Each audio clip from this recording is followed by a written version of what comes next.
Excellent. So thank you very much, guys, for chatting with us. And our first question is, so I was at the Romance Authors panel with you guys earlier this week. That was a fun one. It was very fun. And Stephanie Perkins made the comment that your book, Autobiography, she had just read it, and it was very special and a very important book. So could you tell us a little bit about the book itself and why you felt that was an important story you needed to tell? Sure. So this is Lauren.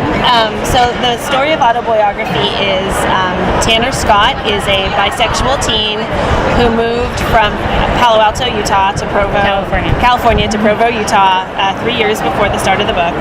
And he kind of went back in the closet because Provo's not super open for, queer kids. And his mom is very protective. She's very supportive, but she's very protective. And he takes a writing class, and it's the TA of the class is the son of the local Mormon bishop. And Tanner falls in love with this man, Sebastian. And we are super proud of it. And actually, just as an aside, Steph Perkins is one of our all-time favorite YA authors, and just humans in general. And so she found us in the green room when she first arrived, and she had read it on the plane here because we sent her a copy. And she went on for 7 minutes about how much she loved it, and I was sobbing. I was literally just tears running down my face because it was such a big moment for us that we wrote something that we were really proud of and that she really enjoyed, and it was just so I'll let Christina talk a little bit about why we wanted to write this book, because I feel like it's more personal in some ways to her. So I worked in the school district, and so junior high ages, and in Utah. I live in Utah. I grew up there, and I was always sort of the one that those students, the kids who had come out yet or hadn't yet, they always seemed to end up at my desk. And so I always used to talk to them and stuff. And so this book, we wanted to write it for a really long time, and we had the story in mind, but we weren't exactly sure how it was going, the circumstances in the story and stuff. And so this book is sort of for me, it's sort of all of the kids who kind of came through my office, and I never kind of got to see how their story ended, or it's kind of the happily ever after for them. We had a lot of kids who were Mormon, and whether it was true or not, to them, they felt like their parents would rather have a dead child than a gay child. And that was so real to them. And so this was sort of our way of kind of telling this story and seeing a happy ending, and letting them know that they're perfect just the way they are. And my question kind of builds on hers. Tanner is bisexual. Yes. And inside, I've heard inside the LGBTQ community and in the straight community, people say, you just can't choose, or just choose one or the other. So what was the decision in making Tanner bisexual and kind of showing that it's not just choose one? It's indifferent. Yeah, indifferent. And Lo can answer this. Yeah, so that actually was something I feel really strongly about, because I identify as bi, and for me, my family has always been incredibly open, and just like Tanner's, my experience in telling my parents was zero drama. I called and they're all right, sweet, but it's 2 a.m. Can we talk about this tomorrow? It was just a really easy process. And so for me, I wanted to write that rep because it felt like something I could really identify with. But one thing I'm really proud of is I feel like we really tackled that exact question in Autobiography. We have a section where he's talking about what bisexuality means to him, and what it means to identify that way, that there's the devil on one shoulder that he sees in media saying it's just an excuse to not have to choose, you don't want to commit, and the angel on the other shoulder that says no, it just means that the parts are less important than the person.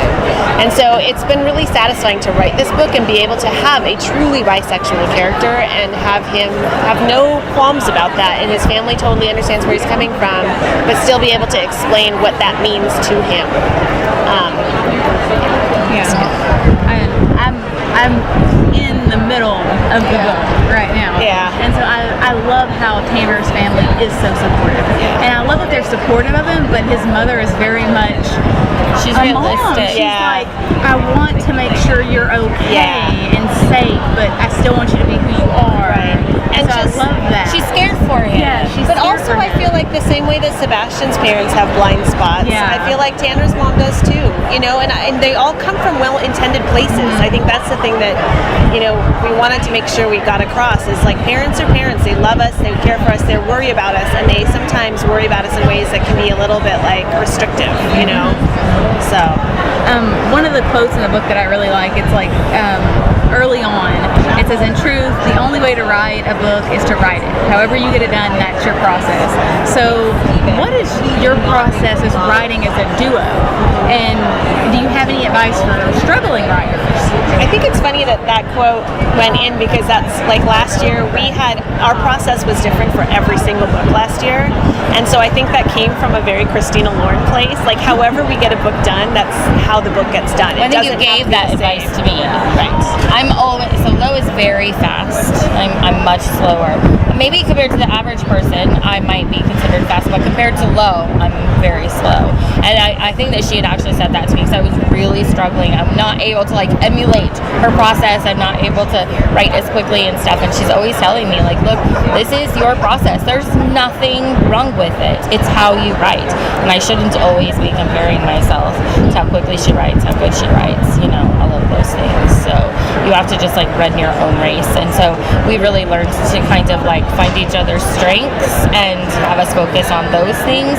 And however we get it done, that's how we get it done. When we first were writing together, we were very, I wouldn't say rigid because it was still fun. And rigid implies that it's sort of a chore, but we were very rigid in our, you write one character, I write the other character, and we do alternating chapters, and we kind of do this in tandem.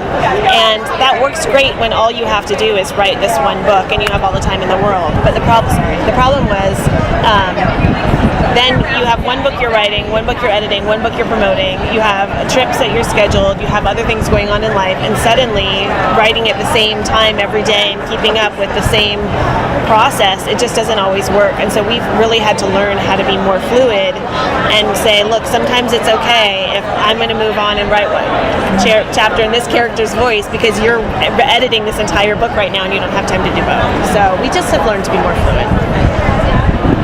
That's really great advice. Yeah, it is. So what's next? What's after? What are you working on now? Like after autobiography? Like Any teaser? This is a good example because we're actually working on different things because Lo is going through edits for a book we haven't announced yet. And I'm making changes to a pilot that we're writing, and then when that's done, Lo is going to move on to another book, and I'm going to work on another thing that we're doing. And so it's been good to like, and it's also been good for me too that instead of always comparing myself to Lo will be like, but here's the things you do really well. Like let's have you do some of these things that you do really well that I maybe don't do the same way.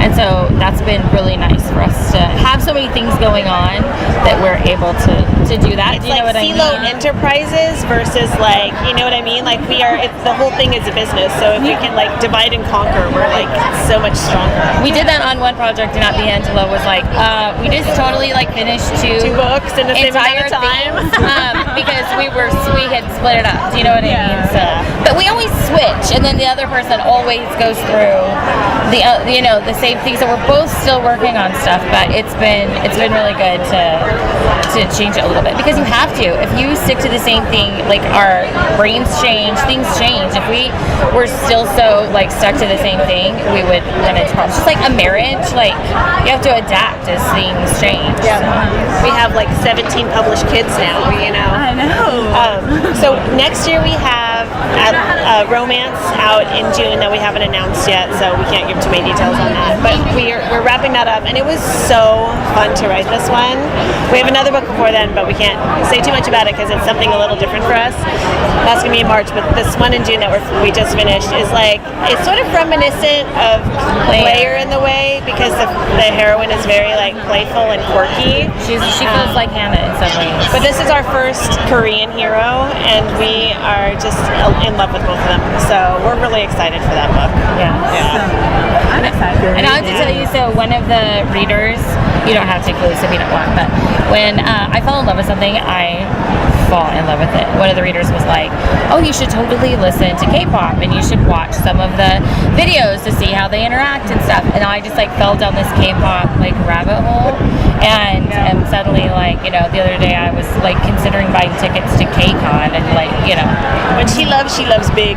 yeah. I think we all kind of Yeah, exactly. Yeah, which is how we all ended up obsessed here. or like Yes. sort of indifferent, Right. like 2 gear. Yeah, it's all or nothing. The life of a Yes. fangirl. It is. It is. It is. So speaking of fangirl, that was a really, great really segue. fantastic transition. Yes.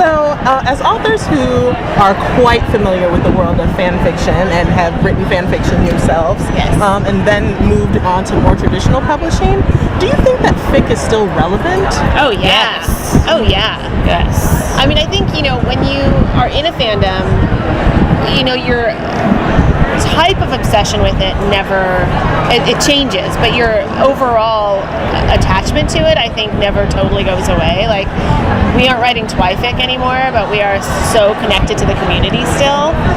And I mean, look at the number of amazing authors that community birthed. It's just unreal, you know?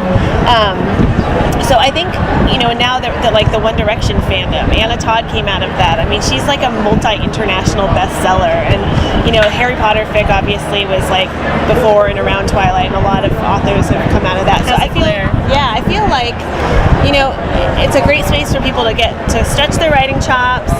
It's kind of a mixed metaphor, but also to like, you know, to find more of what they want. Like, it doesn't have to be a craft-driven thing. You don't have to go there to learn. You can just go there to enjoy it. Like a good example is a friend of ours had started reading. She read A Court of Thorns and Roses, and she was in Twi fandom with us, and suddenly she found herself like searching out like Rhysandfic, and she found some, and she was like sending me links, and I was like, no, I can't not do going it. down that. I think we have learned that I never do anything in small doses. No, keep it away. But I do love that. I love hearing like what are the big fandoms? Like, what are people writing fic about? You know, and so it's cool. Somebody told me that there was like BTS fic, and That's a K-pop It's a K-pop band. Oh. I was like, no, I can't. because One Direction, I like totally loved Larry, and I was like, I'm not getting into like shipping people. No. Trouble I in the know, waiting. it is. The life of the fangirl. Like going on with the fandom thing, what is the thing that you love most about your time, like, or most about fandom in general? Like, because I think we're all in the Twi fandom at the same time, and so like, what's the I thing would that say you love most? we were talking about, you know, we met in person at Comic-Con in 2009. Lo was putting on a panel about FanWorks, and I came, and that was where we met. If it wasn't for that, like, we would never have met in person. And we were talking about being in Hall H, and I think that feeling of being in Hall H, of being at a concert, of being in a fandom, is being surrounded by people who are as obsessed with the same thing as you are.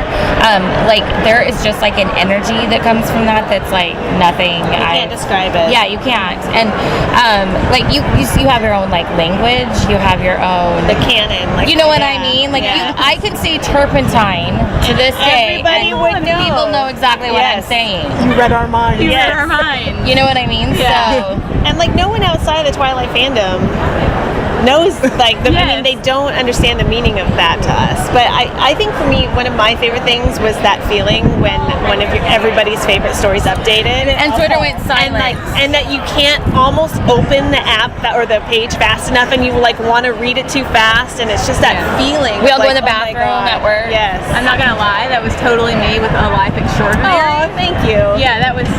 Oh my gosh. And then Well, you looking got a to see lot the of word chapters. count. Yes. Oh, looking to see the word. Looking to see the word count. know. Going, okay. Or like you scroll and just see like how far, or you like word search to see how many Yes. times the word like cock is. Yes. What's happening I here? never did that. I mean, You We're gotta being do what you honest gotta here. do. That was awesome. also some of our favorite people in the world came like we met in Fandom, and we still to this day talk to them. I mean, just as you guys walked up, we were hugging two people that we knew from Fandom that now have a book blog, a YA book blog, and I mean, I can't even think of how many people. The best is when we'll be in Berlin and somebody will be like, I've been reading you guys since Fandom, and it's just, or in Brazil, like you'll be in a totally other country and you meet people that found our books because they knew us from Fandom, and or they comment on Facebook or something on Instagram and they say, I've been reading you guys, you know, since, you know, Sparkle Bean or something, you know what I mean? And so I don't even care, like I will never be like, you know, even mildly we tell embarrassed that we wrote everybody. Yeah. In fact, somebody at dinner last night said if you could pick one book that you would give to somebody that like showed some piece of you, I said I don't necessarily know if this is the book I would want to say, but Twilight is the book that sparked something in me that like led me to this entire different section of my life. So That's fantastic. So we wanted to like end with like a little game kind of, and it kind of goes along the fandom. we are great with transitions. Yes, I know, we're super great with this. But like if we say, like we kind of have a list of words, and like what's the first thing that pops into your head when you hear these fandom words? And the first one, of course, is turpentine. Dom word. Dom word, yeah. Dom word. Spark. Oh, hello, Spark. I didn't read that one. Tropic of Virgo. I didn't read. Oh no, wait, no. I didn't read it I didn't either. read it once. Okay. Okay. Oh my God. I just got. It wasn't my. Yeah. I know, she told me she didn't read that one, and I was like, no. I'll fix it. I'll fix it. It's so wonderful. It's so good. Moist. No.